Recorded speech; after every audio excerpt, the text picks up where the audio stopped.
न खुदा ही मिला, न विसाले सनम, न इधर के रहे न उधर के रहे हम। जब भी ये कहा जाए, आप ट्रम्प भी समझ सकते हैं, ईरान भी समझ सकते हैं और नेतन्याहू तो खैर समझ ही सकते हैं। वैसे जिससे अमेरिका मोहब्बत करता है, कुछ दिनों बाद वो ऐसे ही दिलजलों की तरह गाने गाता है। खैर, आज के पॉइंट्स हम आपको बता देते हैं। वॉर जोन में हम क्या क्या चर्चा करने वाले हैं। आनंद, मेरे सहयोगी आनंद प्रजापति हमारे साथ हैं, आपके साथ में हमेशा की तरह ललित। आज हम किन पॉइंट्स पे चर्चा करेंगे कि बड़ी बड़ी बातें करने वाले अमेरिका और ओवल हाउस में लोगों को बुलाकर जलील तक कर देने वाला अमेरिका क्या वाकई स्वेज नहर से कुछ करवा पा रहा है, कोई अपना जहाज़ निकलवा पा रहा है। तकरीबन 14% का जो व्यापार का कॉरिडोर है वो स्वेज नहर के थ्रू जाता है, लाल सागर, रेड सी। इसके अलावा ईरान लगातार कमज़ोर हो रहा है। किस तरह से जो उसके समर्थित गुट हैं, जिन्हें वो हथियार, सप्लाई, असलाहा, पैसा दिया करता था, वो कमज़ोर हो रहे हैं। ईरान भी उनके चलते कमज़ोर हो रहा है। बड़ा इंपॉर्टेंट पॉइंट लेकिन यह है कि रूस और ईरान के बीच एक पैक्ट हुआ है, डील हुई है, करार हुआ है। उसको बहुत डिटेल में हम समझेंगे। आनंद ने उस पर पूरी तैयारी कर रखी है। राइटर्स के हवाले से खबर भी आई थी कि जो मिलिशिया हैं वो हथियार डालने के लिए तैयार हैं अमेरिका के दबाव के चलते, जबकि वो दावा कर रहे थे कि हम तो हमास को बचा रहे हैं या गज़ा को बचा रहे हैं। अब गज़ा की स्थिति खुद कमज़ोर है। ऐसे अलग अलग पॉइंट्स हैं। और एक बड़ी इंपॉर्टेंट खबर इस बीच कहीं से छन कर लीक होकर आई है। ईरान ने इराक में हथियार भेजे हैं। ये बहुत पुराने दुश्मन, फिर नए नए दोस्त, इनके रिश्ते बहुत गज़ब के हैं। किसके? ईरान और इराक के।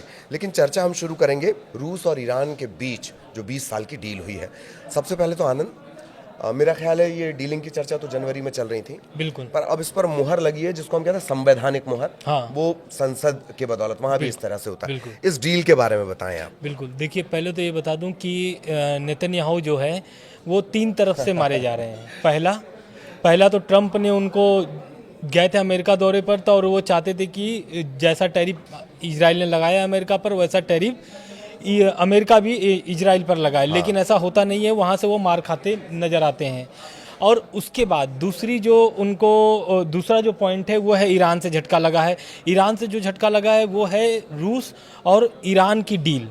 अब ये डील के बारे में अभी बताएंगे। तीसरा जो पॉइंट है वो है इजराइल में वो खुद परेशान हो गए। मतलब अंदर खाने में जो उनके परेशानियां चल रही है, मतलब इजराइल में जो उनके खिलाफ बगावत शुरू हुई है वो उससे परेशान है। तो एक तरीके से नेतन्याहू तीनों तरफ से घिरे पड़े हुए हैं और उनकी परेशानियां दिन पर दिन बढ़ती ही जा रही है। अभी अमेरिका दौरे पर गए थे तो उससे वो टेंशन कम नहीं हुआ, तब तक ईरान और रूस की ये डील हो गई है। दरअसल हुआ क्या है कि रूस की संसद के निचले सदन स्टेट ड्यूमा, उसमें रूस और ईरान के बीच 20 साल की रणनीतिक साझेदारी हुई है। और ये साझेदारी जो है, इसमें बहुत मुख्य पॉइंट आते हैं जिससे ईरान को बहुत मजबूती मिलती है। और ऐसा कह ले कि जैसे कि अमेरिका जब भी कहीं लड़ता है तो वो 30 लेके चलता है। वो करीब 30 से 31 देशों के सैनिकों को लेकर के चलता है। अभी ये कैसे? दरअसल नाटो में शामिल है 32 देश और अमेरिका उसी में शामिल है। तो ये खुद अपने आप में 32 देश की सेना लेकर के चलता है अमेरिका। अब ईरान को लगातार धमकी मिल रही है, चाहे वो प्रतिबंध से संबंधित हो, चाहे फिर वो ट्रंप डायरेक्ट आकर के धमकी देते हैं प्रेस कॉन्फ्रेंस में, आयतुल्लाह अली खamenei पर भी बोलते हैं। तो कहीं ना कहीं ईरान को मजबूती के लिए रूस का ये जो साथ मिला है, इससे ईरान बहुत ही ताकतवर होगा।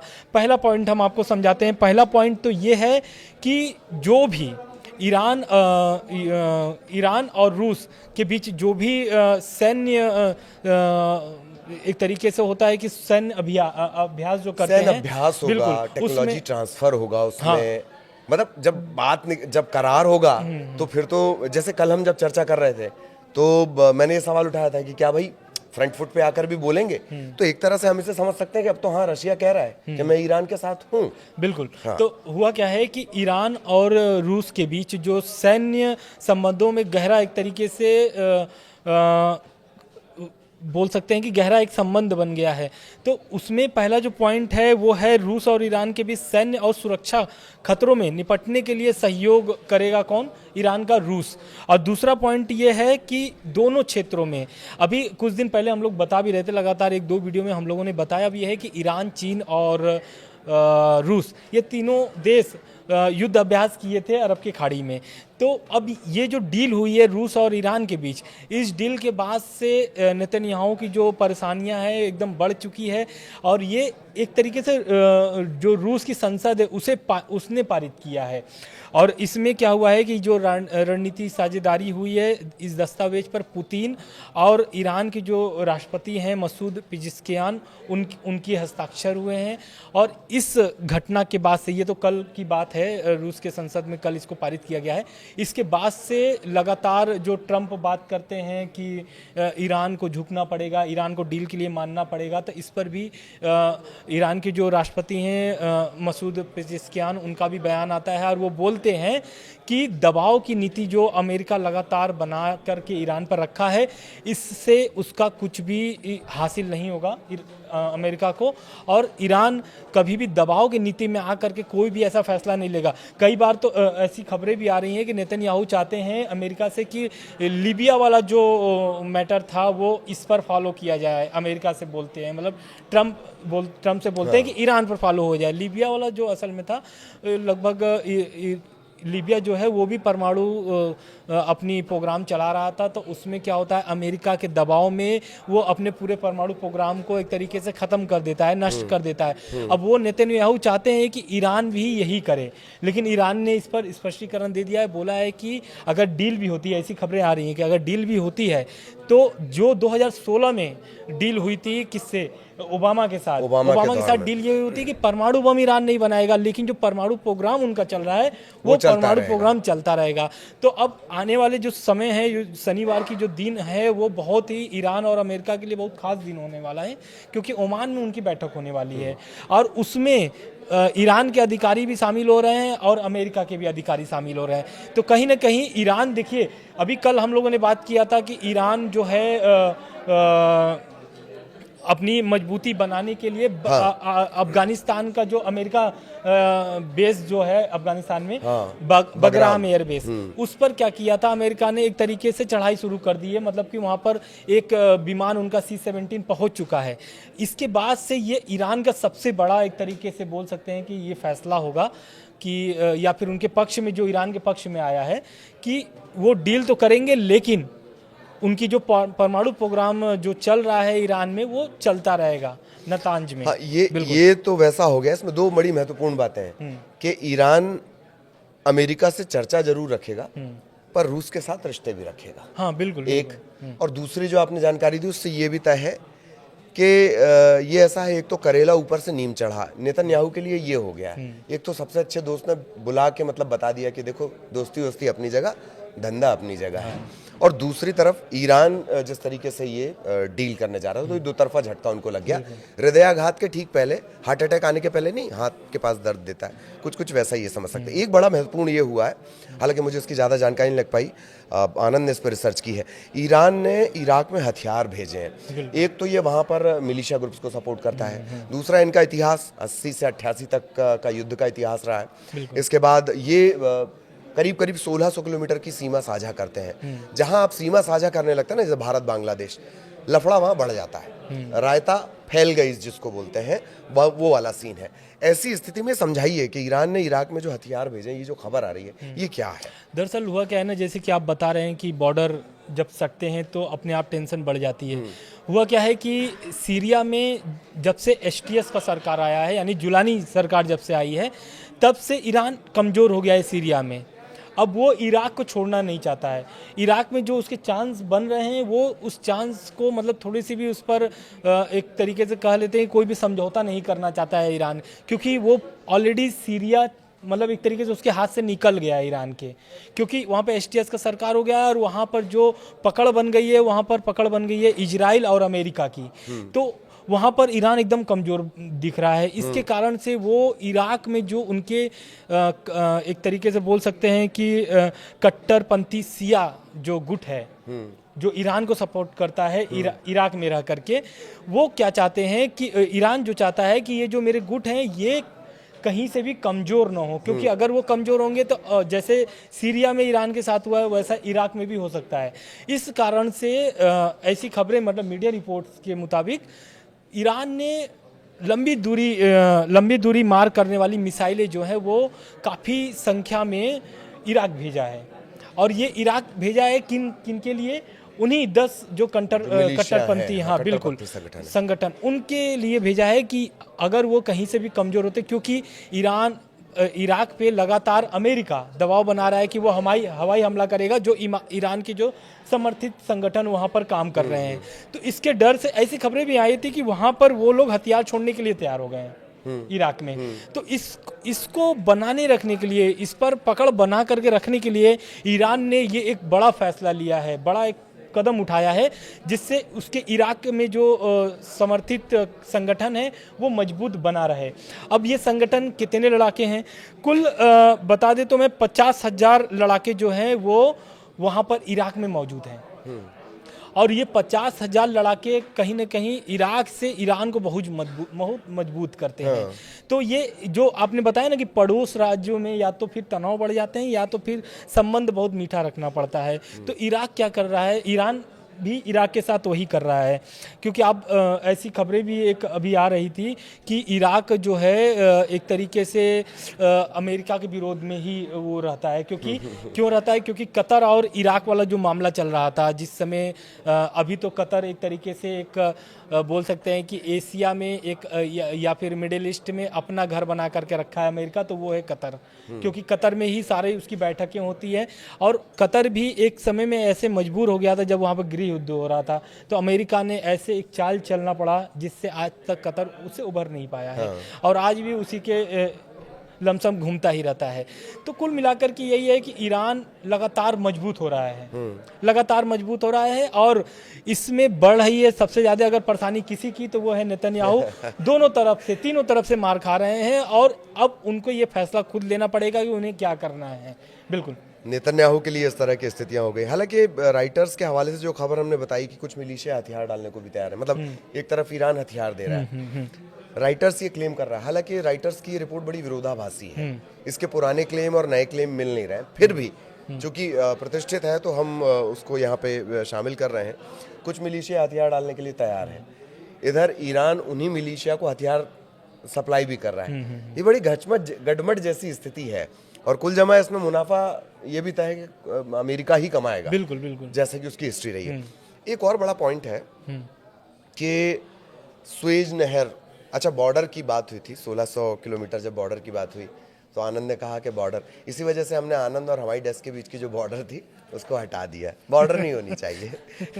खैर, तो एक बड़ा इंपॉर्टेंट फैक्टर है रेड सी, लाल सागर। बिल्कुल, कितनी बड़ी बातें हम कर लें, हम रोज आए एक नया बयान दें, ट्रंप के लिए मैं कह रहा हूँ, टैरिफ की बातें कर लें, ट्रेड युद्ध की बातें कर लें, पर हकीकत यह है कि वो जो छोटा सा इलाका है, छोटा सा है ना, बड़े मैप में जब आप देखें, जो बेहद जरूरी है, तकरीबन 14% का जो कारोबार की बात कही जाती है, सुएज नहर का जो इलाका है, अमेरिका जहाज नहीं निकलवा पा रहा। बातें कितनी बड़ी बड़ी कर लें वो, पर वहां से अमेरिका का ट्रेड जो है जिस रफ्तार से हुआ करता था, रास्ता बदला है इन्होंने, मेरे को कोपेनहेगन से कहीं से रास्ता बनाया हुआ है, लेकिन वो अब वहां से काम नहीं कर पा रहा। हकीकत ये है।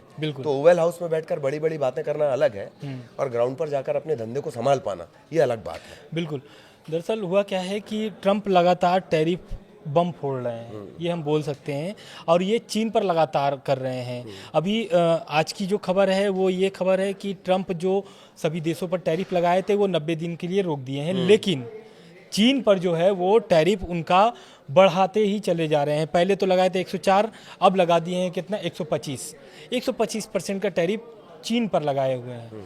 लेकिन दुनिया का जो 14%, करीब 14%, 10 से 14% जो व्यापार होता है वो होता है लाल सागर से, और लाल सागर में किसकी पकड़ है, वो है हुती विद्रोहियों का, यमन में। ठीक है, तो अब हुती विद्रोहियों पर कल ऐसी जो खबरें आई हैं, आज और कल में जो खबरें आई हैं कि अमेरिका ने करीब 22 हमले किए हैं हुती विद्रोहियों पर, कमजोर करने के लिए। लेकिन हुती विद्रोहियों का इतना पकड़ मजबूत है लाल सागर में कि एक भी जहाज, मतलब ऐसी जो रिपोर्ट है, मीडिया रिपोर्ट, एक भी जहाज अभी तक वो पार नहीं करा पाया है। उनके जहाज़ों को लगातार नुकसान किए जा रहे हैं, अमेरिका के लगातार जहाज़ों पर टारगेट कर रहा है हुती, और लगातार नुकसान पहुंचा रहा है। लेकिन इसमें ट्रंप जो है लगातार हारते नजर आ रहे हैं, क्योंकि ट्रंप लगातार टैरिफ तो लगा रहे हैं सब पर, लेकिन उस टैरिफ के बाद उस टैरिफ के इस खबर में जो ये मुख्य खबर है जहाँ पे 14% की व्यापार होती है वो दबती जा रही है। और इसको लगातार अगर कोई टक्कर दे रहा है तो वो है हुती विद्रोही। और जबकि बड़ा इंपॉर्टेंट कॉरिडोर है, बिल्कुल, वहां से बहुत सारी सप्लाई यहाँ से वहाँ, वहां से यहाँ होती है। बिल्कुल। अब हुती विद्रोही जो है वो कौन से संगठन के मतलब कि एक तरीके से पलता है, ऐसा बोल सकते हैं, वो है ईरान। तो मैं क्या बोल रहा हूँ कि लगातार ईरान मजबूत हो रहा है, लगातार ईरान मजबूत हो रहा है। अब तो रूस का साथ मिल गया है। अब चीन पर जो हमला किए हैं, टैरिफ हमला किए हैं ट्रंप ने, उस हमले के बाद तो हमको लगता है चीन भी अब एकदम सीधे गलियारा जो होता है उस सीधे गलियारी से आएंगे और ईरान का हाथ पकड़ लेंगे। वैसे तो चलते हैं, ईरान के समर्थन में चलते हैं, रूस और चीन दोनों समर्थित करते हैं, सैन्य अभ्यास भी करते हैं खाड़ी युद्ध में। लेकिन अभी तक खुले मंच पर अगर कोई एक देश आया है ईरान के समर्थन में तो वो है रूस। अपने संसद में उसने पारित करा लिया है संवैधानिक तौर पर। बिल्कुल। अब वो 20 साल तक का ये समझौता है, ये डील 20 साल की है। अब ये 20 साल के डील में अब अमेरिका जो है कि अब इस डील को लेकर के क्या ट्रंप का बयान आता है वो तो आने वाला समय बताएगा, लेकिन इसमें ईरान को बहुत ज़्यादा मजबूती मिली है, क्योंकि रूस भी एक वीटो पावर देश है, उसके पास भी वीटो है। वो भी ईरान जानता है कि वीटो पावर देश के साथ रहना कितना मतलब एक तरीके से लाभ होता है उस देश को, वो अच्छे से समझते हैं आयतुल्लाह। ये भी वैसी नहीं है, वो तो ये तक कह रहे हैं कि हमारी ज़मीन का इस्तेमाल एक दूसरे के खिलाफ नहीं होना चाहिए, ये भी सुनिश्चित किया जाएगा, सैन्य अभ्यास किया जाएगा, साझा अभ्यास की टेक्नोलॉजी ट्रांसफर होगा। तो ये तय है कि रूस के सहारे ईरान मजबूत होगा, बिल्कुल, इसमें कहीं कोई संशय नहीं। और कोई पॉइंट जो आपको लगता है वॉर क्राइसिस के दौरान जिस पर चर्चा होनी चाहिए? बिल्कुल, चर्चा तो होनी चाहिए। जैसा कि मैंने स्टार्टिंग में बोला था कि अंदर खाने में जो है वो नेतन्याहू कमज़ोर हो रहे हैं। तो अब क्या हुआ है कि नेतन्याहू के इजराइल में भी सड़कों पर नेतन्याहू के खिलाफ प्रदर्शन हो रहे हैं, और जो नेतन्याहू अपने दोस्त से अभी मिलने गए थे ट्रंप से, उनके भी खिलाफ सड़कों पर प्रदर्शन हो रहा है। लेकिन दोनों प्रदर्शन अलग अलग हैं। इनके खिलाफ ये हो रहा है कि भाई नेतन्याहू के खिलाफ ये प्रदर्शन हो रहा है कि आप मेरे बंधकों को वापस क्यों नहीं ला पा रहे हैं। इजराइल का लगातार यही मांग है नेतन्याहू से कि ये वॉर इसलिए हो रहा है क्योंकि हमास के पास इजरायली बंधक हैं, तो वो इजरायली बंधकों को नेतन्याहू क्यों नहीं छोड़ा पा रहे हैं। लगभग 1.5 साल के ऊपर हो गए हैं और अभी तक करीब 50 के ऊपर जो बंधक हैं वो अभी भी हमास के अंडर में हैं, गिरफ्त में हैं। तो कहीं ना कहीं नेतन्याहू ये कमजोरी अपनी जानते हैं और उसकी कमजोरी को उनके ही लोग लगातार उस नस को दबा रहे हैं, जिससे नेतन्याहू और लगातार कमज़ोर हो रहे हैं। और दूसरी तरफ ट्रंप के खिलाफ जो प्रदर्शन हो रहा है अमेरिका के सड़कों पर, वो है टैरिफ, जो अपने फैसले को खुद वो ट्रंप वापस ले चुके हैं। कुल 90 दिनों के लिए कुछ देशों को, लगभग सभी देशों को जितने पर भी वो टैरिफ लगाए थे, सभी देशों को राहत तो मिल गई है। अब बाजार भी एक तरीके से एकदम सुधरा है और एक ग्रीन रेखा जो भागती है बाजार की, वो भागने शुरू हो गया है। हो सकता है कि ये 90 दिनों में बाजार की जो गिरावटें थी वो सुधर जाए। लेकिन चीन की इसमें जो परेशानियां बढ़ी हैं, 125% का टैरिफ, ये चीन के लिए काफ़ी आने वाले समय में नुकसान पहुंचा सकता है। लेकिन चीन ने पहले 84% का अभी लगा चुका है उसके ऊपर टैरिफ। जैसे जैसे अमेरिका बढ़ा रहा है वैसे वैसे चीन भी टैरिफ के लिए बढ़ा रहा है। और वो उसने बोला भी है, शी जिनपिंग का बयान भी इस पर है कि हम अमेरिका के सामने झुकने वाले नहीं हैं। जैसा कि अमेरिका दबाव की नीति हर देशों पे बनाता है, चाहे वो रूस हो, चाहे वो ईरान हो, चाहे वो चीन हो। लेकिन ये तीनों देश एक अपने आप में साथ चलते हैं और आने वाले समय में ये साथ एक प्लेटफॉर्म पर दिखेंगे भी, अभी जैसे कि रूस और चीन, ईरान आ चुके हैं। बिल्कुल, तो ये बात आपने सही कही, 2 मार्के की बात निकल कर आई है। अमेरिका का तो खैर क्या ही कहा जाए। इजराइल को लेकर लेकिन जो बात सामने आई है, जो वहाँ राष्ट्रवाद की जो भावना है बहुत प्रबल है। लोग अगर ये बोलें कि 1.5 साल से या 2 साल से मैंने कोई फंक्शन नहीं मनाया, हर किसी को लग रहा है कि उनके परिवार से, ये जो 50 के करीब बंधक बने हुए हैं, हर किसी को ये लगता है कि उनके परिवार से कोई बंधक है। आप इस भावना को समझ रहे हैं जो आगे मुसीबत लाएगी? क्योंकि बाहर आप 4 या 5 मोर्चों पे लड़ रहे हैं, वहाँ आप नहीं हारते तब है जब झटका अंदर से लगता है। रहा सवाल जो अमेरिका का, आपने कहा हमको किसके गम ने मारा, ये कहानी फिर सही, नाम अमेरिका ही आएगा, ये कहानी फिर सही। इसी तरह से आगे भी अपडेट वॉर जोन से जुड़ा हुआ हम आपको देते रहेंगे। ट्रेड वॉर भी अब ऐसा लगता है शुरू होने वाली है, उसे लेकर भी आनंद कुछ नया प्लान कर रहे हैं, वो भी हम आपको बताएंगे। और इसी तरह आपसे मुलाकात होती रहेगी। आपको कुछ अच्छा लगे, कुछ और आप देखना चाहें, कुछ और बेहतरी की उम्मीद आप देखें, कमेंट्स करके बता सकते हैं। नमस्कार। नमस्कार।